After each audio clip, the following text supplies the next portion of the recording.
Assalamualaikum warahmatullahi wabarakatuh. Alhamdulillah.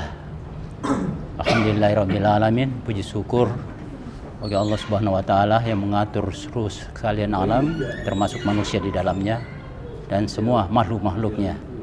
Karena hari ini kita mendapat kesempatan, kesehatan dan rahmat, dapatlah kita hadir di kajian Al-Quran secara lafaziyah dan tafsiriyah. Sekarang kita lanjutkan lagi bahasan kita di kajian Al-Quran secara tafsiriyah.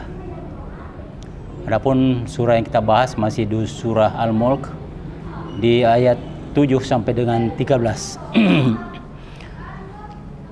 Seperti biasa, sebelum kita membahasnya, mengkaji secara tafsiriyah, terlebih dahulu kita membaca ayat-ayat yang akan kita bahas. A'udzu billahi minasy syaithanir rajim.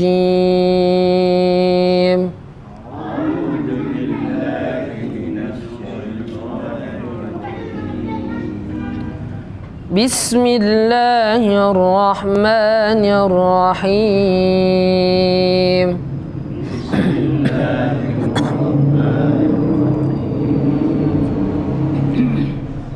إذا ألقوا فيها سمعوا لها شهيقا وهي تفور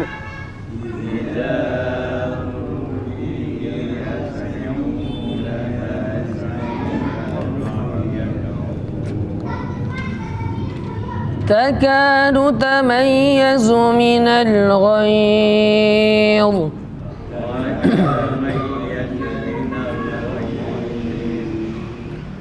كلما ألقي فيها فوج سألهم خزنتها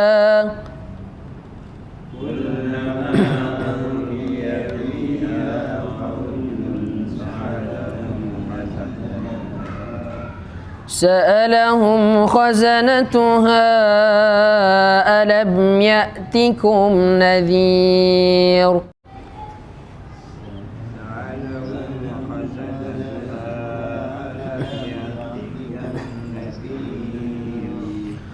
قالوا بلى قد جاءنا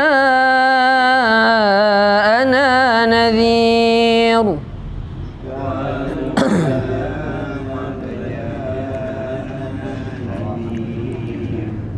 فكذبنا وقلنا ما نزل الله من شيء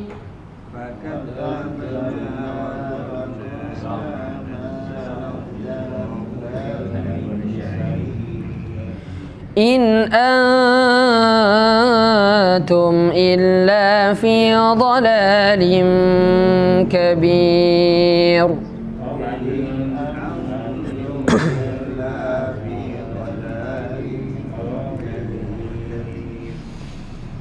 وقالوا لو كنا نسمع أو نعقل ما كنا في أصحاب السعير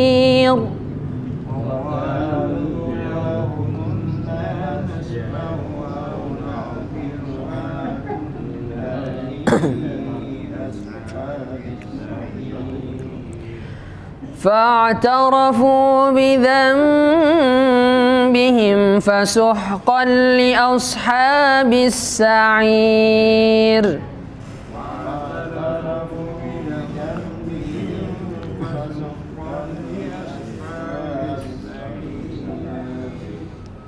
إن الذين يخشون ربهم بالغيب لهم مغفرة وأجر كبير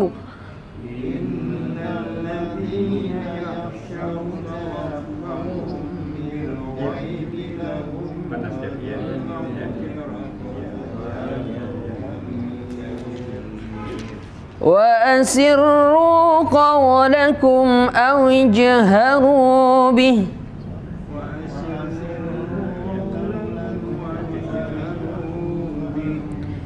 innahu alimun bidzatis sudur.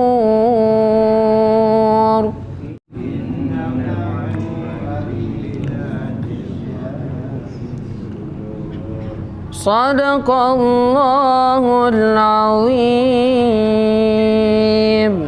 Saya berharap teman-teman bisa memberi tafsir atas pengalaman-pengalaman bacaannya, sehingga kita bisa berbagi satu sama lain.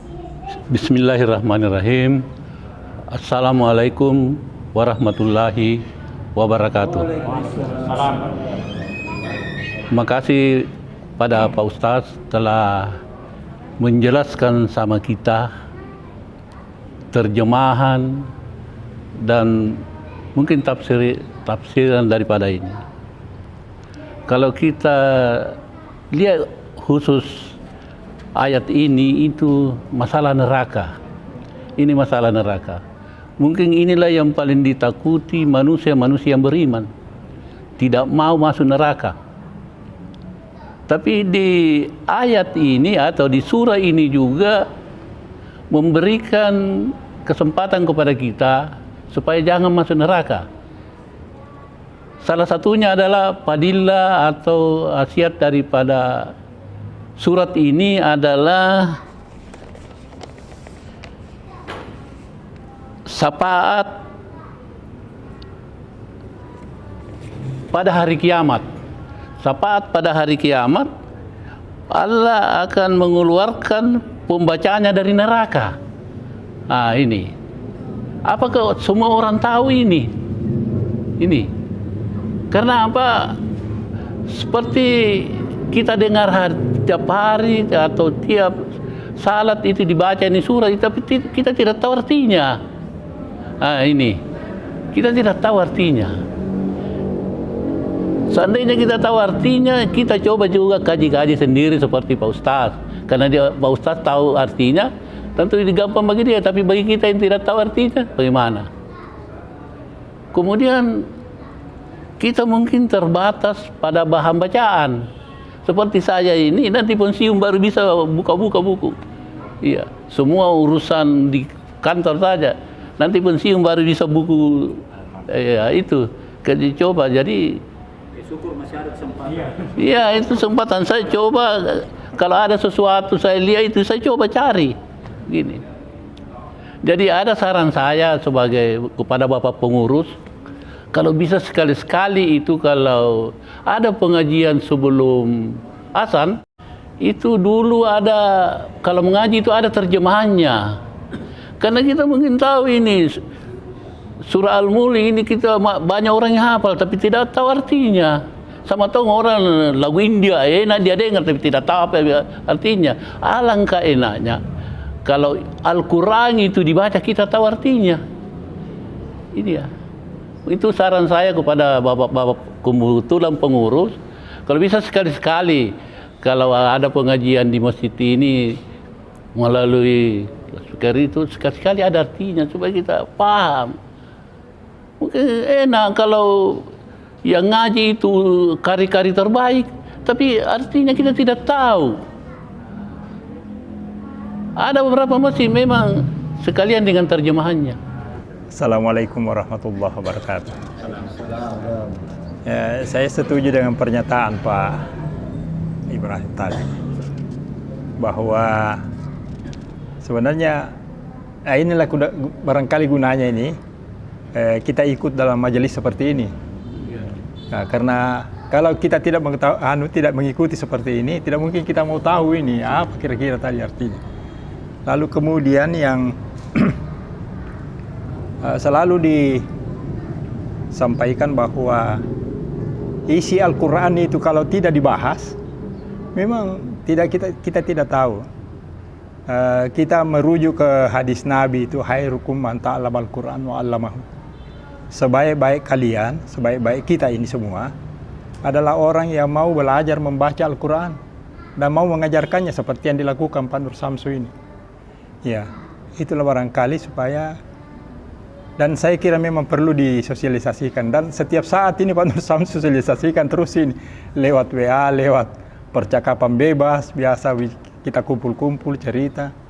Tapi ya sampai saat ini begitu memang. Saya kira kita semua sebenarnya orang-orang muslimin takut sekali masuk neraka kalau lihat data luar biasa, berteriak, mengerikan. Saya kira memang perlu kita sosialisasikan terus, tidak tanpa tanpa henti-hentinya lah. Ya, untuk sementara barangkali itu. Terima kasih. Assalamualaikum warahmatullahi wabarakatuh. Ya, kita patut bersyukur di usia seperti kita ini ya. Kita sudah pensiun tapi kita ada kesempatan untuk belajar Al-Quran. Memang baiknya mungkin kalau suara keluar itu di masjid ada terjemahannya tuh lebih menggigit lah ya. Artinya orang non Islam juga bisa mendengar. Oh, artinya begini. Ya kan? Bukan orang Islam saja. Pernah itu di Medan itu karena dia tinggal anunya itu dia tetap. Iya, betul. Kemudian kita membaca saja tanpa mengerti artinya sudah dapat pahala. Apalagi kalau tahu artinya, iya kan? Masya Allah, pasti kita dapat, Pak. Dan kita bersyukur karena kita diberi bocoran Allah Subhanahu Wa Taala tentang apa yang akan terjadi di akhirat nanti. Nah, itulah perlu disyukuri. Dan kesyukuran juga kenapa kita masuk dalam lingkungan keluarga Islam, ya toh? Artinya kita memang ini dari orang tua kita sudah Islam, Muslim. Kita juga otomatis sudah di situ. Itu satu rahmat luar biasa itu. Ya. Bayangkan saja kalau kita mungkin bukan Islam, dengan yang lain, ya kita perlu belajar. Belum tentu kita ada arah ke sana. Nah, itu dia. Jadi intinya ya mensyukuri nikmatnya Allah Subhanahu Wa Taala bahwa kita di jalan yang lurus ya, yaitu jalannya orang-orang yang diberi nikmat. Masya Allah. Kalau ini yang kita dapat, luar biasa ya. Itulah. Apa yang kita alami ini, kajian-kajian seperti ini sebenarnya ini secara otomatis memberi berkah kepada kita, karena tidak semua orang tertarik Pak mengikuti ini ya, tidak tertarik. Dia tahu juga kalau kita ada kajian seperti ini, tapi belum sampai di sana ya, karena ini petunjuk Pak ya, bukan sesuatu yang kebetulan, bukan. Petunjuk bahwa hari ini jam sekian Anda ada di sini di kajian ini. Ini petunjuk ini, Pak. Jadi tidak usah kita ragu-ragu bahwa apa yang terjadi itu memang petunjuk dari Allah Subhanahu Wa Taala. Makanya kita betul-betul concern dari apa yang kita lakukan ini. Dan insya Allah Allah akan melihat semuanya. Karena Allah maha melihat ya, maha melihat dan maha mengetahui semuanya sudah diketahui oleh Allah Subhanahu Wa Taala. Assalamualaikum warahmatullahi wabarakatuh. Berdasarkan surat artinya terjemahan dari ayat tadi, bisakah Bapak menjelaskan kira-kira gambaran bagaimana itu siksaan api neraka? Apakah setelah manusia telah dihitung anunya, amal atau kebaikannya atau apanya, sehingga pada saat itu langsung dilemparkan di dalam api neraka atau bagaimana? Gambarannya itu siksaan api neraka bagaimana? Iya, demikianlah. Assalamualaikum warahmatullahi wabarakatuh. Terima kasih. Assalamualaikum warahmatullahi wabarakatuh. Ini ayat ke-10, Pak. Wa qalu law kunna nasma'u aw na'qilu ma kunna fi ashabil. Ini anunya di sini. Ya. Ini sekiranya katanya itu yang anunya, sekiranya mereka tahu itu neraka, memikirkan itu ada dan mereka itu berkata sekiranya dahulu kami mendengarkan atau memikirkan peringatan, tentulah kami tidak termasuk penghuni neraka yang menyala-nyala. Nah ini yang anunya Pak, yang mana ini yang sebenarnya tidak tahu itu maksudnya, itu yang tidak tahu itu bagaimana itu. Ya, bismillahirrahmanirrahim. Jadi memang Quran ini diturunkan adalah pesan, sedangkan bahasa itu hanyalah media. Tetapi kita maklumi bahwa kita dibesarkan di suatu daerah negara yang tidak berbahasa Arab. Tentu saja dalam hal ini kita awam, makanya terjemahan itu penting sebagai langkah awal. Terjemahan itu penting dan itu sarannya bagus sekali. Karena sebenarnya kalau Quran dikeluarkan suaranya itu wajib kita dengarkan. Ya, Makanya itu sekali-sekali saja yang terlalu lama diperdengarkan itu karena wajib. Jadi kalau kita ada pekerjaan di rumah lantas kita dengarkan itu, kita bisa berdosa. Tetapi persoalannya orang tidak tahu artinya. Ya. jadi tidak berpengaruh. Makanya memang bagus kalau ini suatu saran yang bagus ini. Jadi mudah-mudahan disertai artinya supaya paham. Karena memang kita perlu paham. Ya, syukurlah mereka itu orang-orang Arab karena memang bahasanya. Tapi nilainya akan lebih tinggi kalau kita orang non Arab baru kita bisa bahasa Arab. Bisa bahasa Arab. Saya terus terang saja. Saya rasakan nikmatnya ini mengetahui karena bisa mengkaji, dan juga kalau kita salat itu lantas karinya itulah sebabnya saya ingin berbagi. Makanya itulah, dan saya sudah sampaikan bahwa saya jihad di situ fisabilillah. Makanya itu kami dengan Pak Ismail buka kanal untuk pembelajaran Al-Quran, itu ada di YouTube, itu kami buka. Tapi memang kita harus bersaing dengan berita-berita politik ya, berita-berita yang sehingga kita punya followersnya itu kalah dibanding itu, tapi kita tetap jalan saja karena itu kan niat kita. Jadi memang betul sekali itu kita perlu paham, tapi tentu bertahap. Makanya itu kan terjemahan dari Departemen Agama itu sebagai standar kan, itu satu tim bagus. Jadi saya ada terjadi perubahan besar dalam diri saya ketika saya khatam Quran dengan terjemahan. Terjadi perubahan besar. Jadi saya pakai Departemen Agama itu sambil baca itu, begitu khatam itu saya betul-betul jatuh cinta kepada bahasa Arab. Terus terang saja, saya mulai belajar itu ketika belajar Quran ketika saya dapat S1. Jadi sudah 30 tahun lebih. Tapi saya punya cara pembelajaran yang kalau diajarkan itu tidak perlu tempuh waktu lama. Karena saya sudah menemukan metodenya tersebut dengan metode 19. Itu. Dan itu yang saya ajarkan melalui YouTube secara bertahap. Itu 100 jilid Fatihah dengan juz amma itu 100 jilid itu, 100 video ya, 100 video. Itu 100 video. Dan akan memakai dua kanal itu, kanal YouTube. Nah, jadi sarannya bagus sekali. Ada pun mengenai siksa neraka itu secara teknis agak susah kita gambarkan. Ya, tetapi melalui peradilan dulu. Dan neraka itu bertingkat-tingkat. Surga juga bertingkat-tingkat. Jadi ada yang mengatakan, saya syukur sekali sudah masuk surga biarpun yang paling di bawah. Tapi menurut penafsiran yang saya menurut penafsiran kami itu, jadi itu gambaran puncak-puncak siksa. Puncak-puncak siksa karena di zaman dulu itu kalau orang dihukum itu dibakar. Di zaman purba itu. Di belakangan baru ada hukum pancung, tapi dulu dibakar orang. Jadi itu gambaran tentang neraka, puncak-puncak siksa. Ada saya punya teman yang berbeda, almarhum Ustaz Ahmad. Itu saya berbeda, tapi saya suka dia. Kalau dia itu Pak, dia tahu lebarnya pintu neraka. Dia tahu itu. Dia gambarkan secara real. Tapi yang saya pelajari itu secara teknis, karena Allah katakan surga itu nikmat, tidak pernah terlintas dalam benak. Jadi hanya pendekatan saja. Jadi neraka itu pendekatan saja, penggambaran. Secara teknis itu kita wallahu alam, hanya Allah yang tahu. Begitu pula surga. Tapi dia memberikan gambaran-gambaran apa yang ada di dunia ini. Seperti yang dijelaskan itu, rahmat itu hanya 1%. 99 di sana. Jadi sulit dibayangkan bagaimana itu kenikmatan. Tetapi pendekatan. Jadi pendekatan saja, penggambaran. Ada pun mengenai yang tadi Pak Mahmud katakan itu. Jadi ini penyesalan dan ini akan terjadi, akan ada. Jadi Quran ini menjelaskan apa yang akan terjadi. Kita berharap kita tidak termasuk di sini. Mudah-mudahan kita tidak termasuk, tapi akan ada. Dan rupanya memang lebih banyak yang penghuni neraka daripada surga.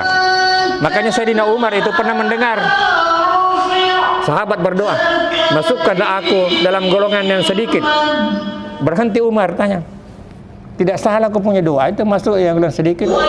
Memang di Quran banyak itu, illa qalila. Jadi memang yang selamat dari godaan iblis sedikit. Wajar kalau yang menghadiri pengajian ini sedikit, karena sedikit itu. Jadi penghuni surga dibanding penghuni neraka memang mayoritas neraka.